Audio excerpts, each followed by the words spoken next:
Set 10-15 দিন কাজ দিচ্ছে নি। আমি নিজে খাবো কি নাস্তা? গার্লফ্রেন্ডকে কি দেবো? গার্লফ্রেন্ড বলছে আবার না পয়সা দিলে আবার ছাড়া হয়ে যাবে, হাত ছাড়া হয়ে যাবে।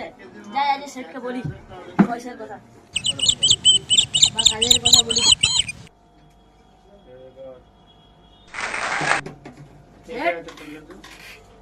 ও সেট, সেট তুমি কি বলছো বলো, কি হয়েছে? তুমি কাজ দিচ্ছ নি, 10-15 দিন বসে আছি, নিজে খাবো কি?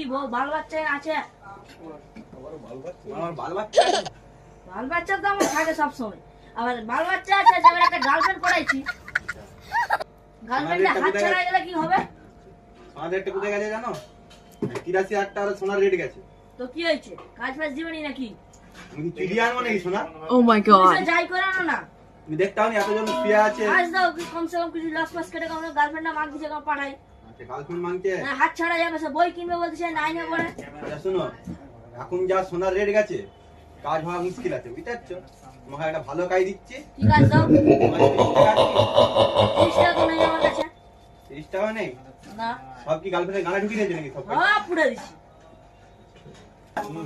পয়সা দিচ্ছি, জিনিসটা নিয়ে যাও, একটা লেজার ব্লেড কিনবে, বিল্ডিং এ উঠে লোকের বাল কাটবে, যাও অনেক অত ফায়দা হবে, পয়সা হবে, তোমার গার্লফ্রেন্ডও বাঁচবে, তোমার ঘর বাঁচবে, তুমিও বাঁচবে। আচ্ছা ঠিক আছে, তাহলে তোমাকে দিতে হবে তো প্রথমে শুরু করি।